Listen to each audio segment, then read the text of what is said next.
Afrique survole 4 continents. 67 fois par semaine, c'est un véritable pont aérien qui relie l'Afrique et l'Europe. 345 liaisons hebdomadaires desservent l'Afrique noire de long en large. Plus toutes les petites attentions qui finissent par faire une grande différence. Air Afrique, nous en faisons chaque jour un peu plus.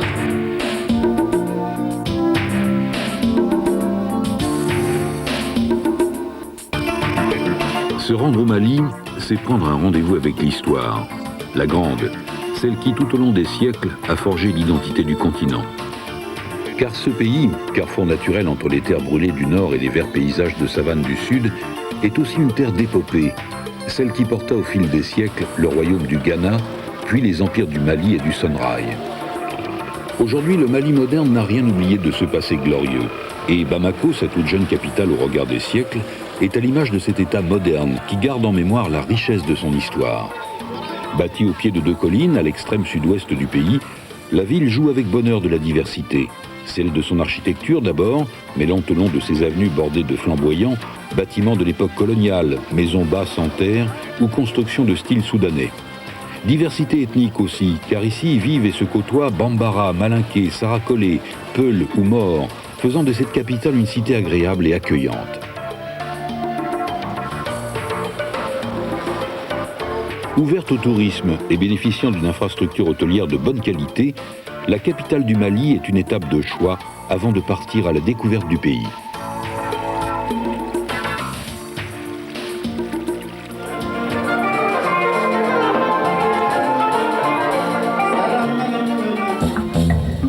Au centre de la ville, le marché rose est sans doute l'une des attractions majeures de la capitale, avec son cortège de couleurs et de parfums de toutes sortes.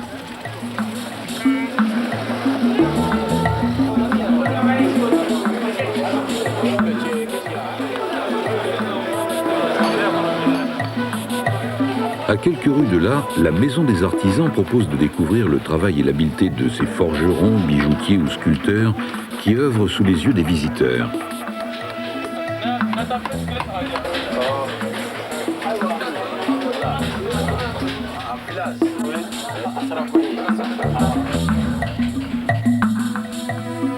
Cet art, façonné par les mains expertes des artistes d'aujourd'hui, on en retrouve les racines et les chefs-d'œuvre au nord de la ville, au musée ethnologique. Masques, statuettes, instruments ou bijoux, autant de témoignages qui rappellent la richesse et la grandeur des sociétés qui ont forgé l'âme du Mali.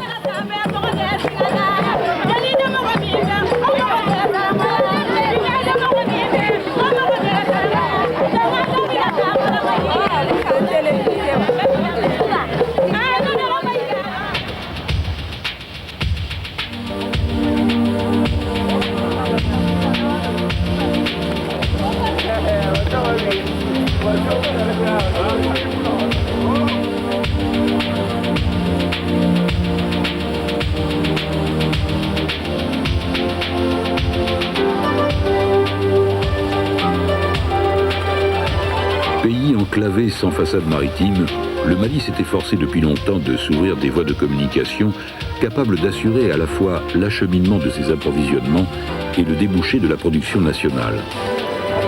Construite par les Français au début du siècle, la ligne de chemin de fer Bamako-Dakar joue ainsi un rôle de tout premier plan dans l'économie du pays.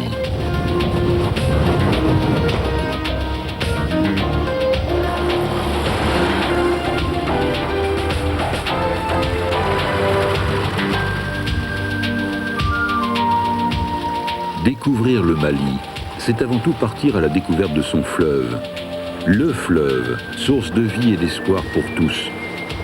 La descente du Niger est aussi l'occasion d'effectuer un voyage dans le temps et l'espace vers ces villes qui ont longtemps fait la renommée du pays. Djenné, ville du fleuve, ville incontournable de par sa situation stratégique sur la piste du commerce transsaharien.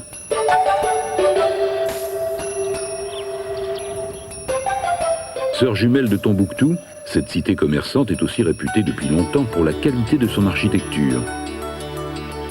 Connue dans toute l'Afrique de l'Ouest, ces maçons ont porté au plus haut point cet art soudanais et derrière ces remparts, les rues tortueuses aux maisons en banco ne cesse de compter la grandeur d'une cité qui défie les siècles et dont la beauté étonna les premiers explorateurs arabes qui la visitèrent il y a plus de 10 siècles de cela.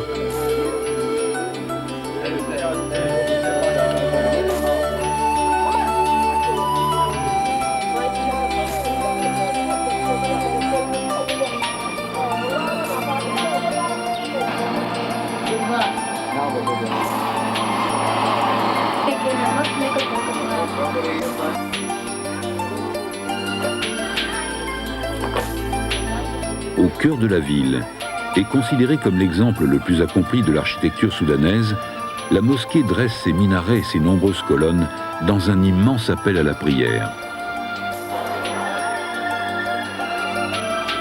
Juste devant, et comme pour mieux symboliser les deux aspects de la cité, le marché rassemble chaque semaine depuis un millénaire toute la population de la ville et des environs.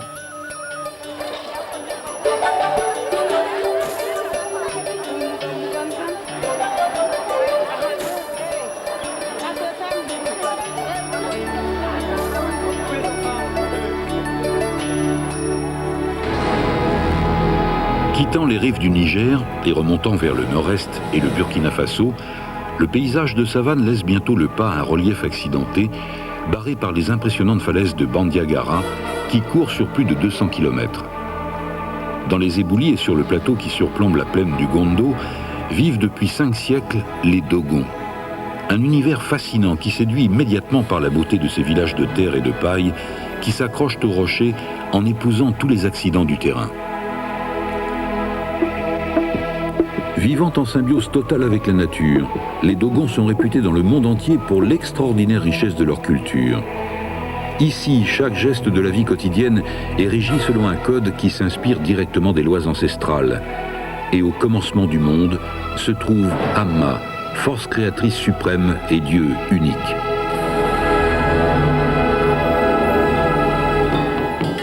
Cet univers spirituel qui se tisse de génération en génération par la parole et le verbe s'exprime dans la société des masques et les impressionnantes danses rituelles auxquelles se livrent tous les membres de la société. Montés sur des échasses et coiffés du cirige, le masque de la maison à étage, les danseurs exécutent des chorégraphies savantes et dansent la marche du monde, le culte des divinités ou les mystères de la vie et de la mort.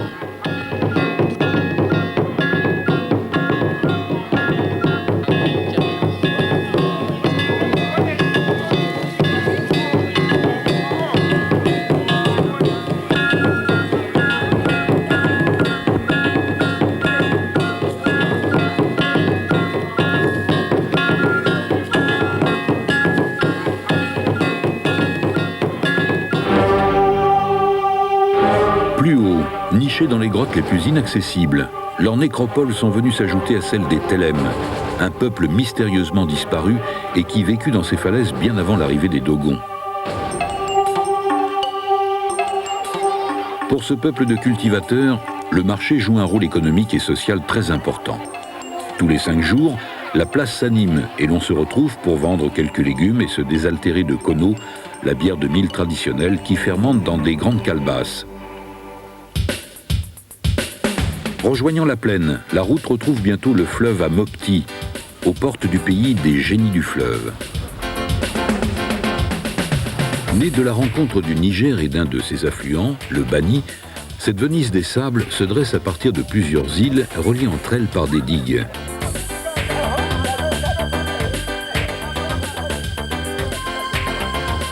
Sur les marchés, entre les plaques de sel venues des terres arides du nord, les piments rouges et le mil, on trouve du poisson frais ou fumé sur presque tous les étalages.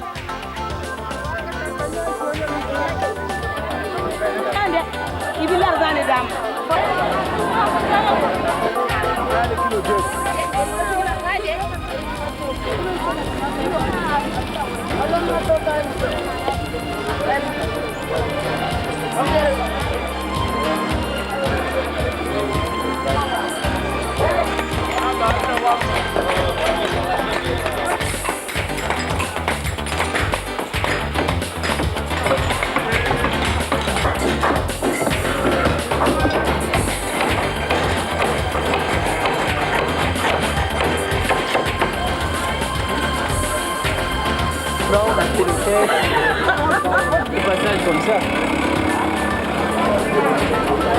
En Thaïlande.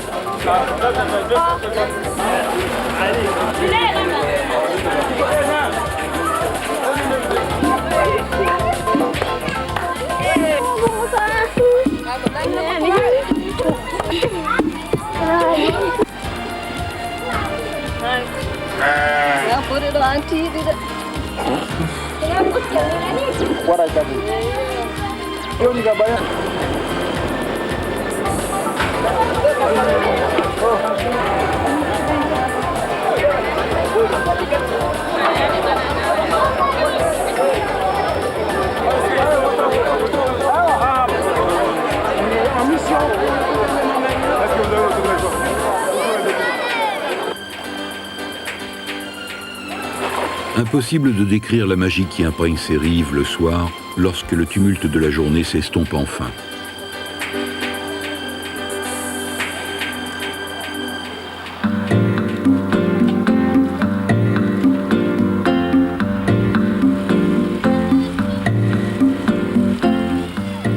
Remontant toujours plus au nord et glissant au fil du fleuve sur les longues pirogues, le paysage s'épure. De temps en temps, un village arrimé à la berge laisse profiler la grâce et l'élégance de sa mosquée, pur chef-d'œuvre dressé entre sable et Niger.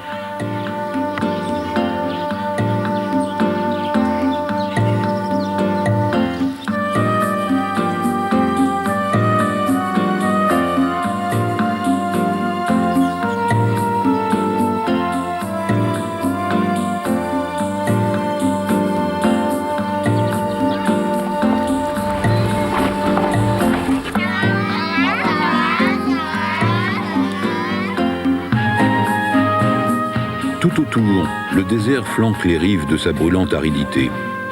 Parcouru depuis des millénaires par les caravanes, il est aujourd'hui comme hier le territoire des Touaregs qui installent leur campement au hasard des pâturages.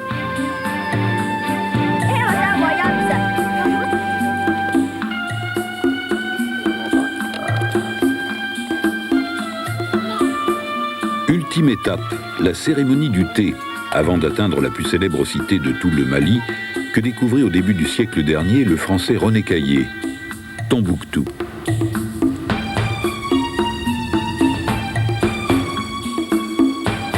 Surgi des sables bien avant l'arrivée des premiers explorateurs arabes au IXe siècle, Tombouctou a longtemps été une des villes les plus prospères de cette partie de l'Afrique.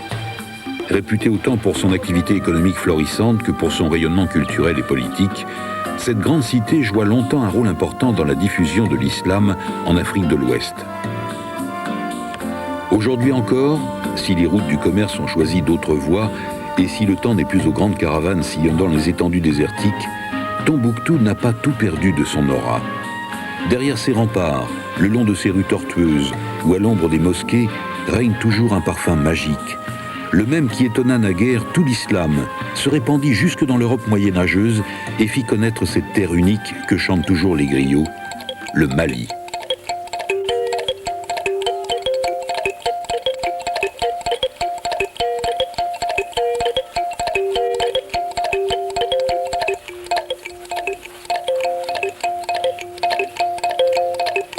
Pour vos affaires, vos vacances, ou tout simplement pour votre plaisir, venez visiter le Mali avec Air Afrique.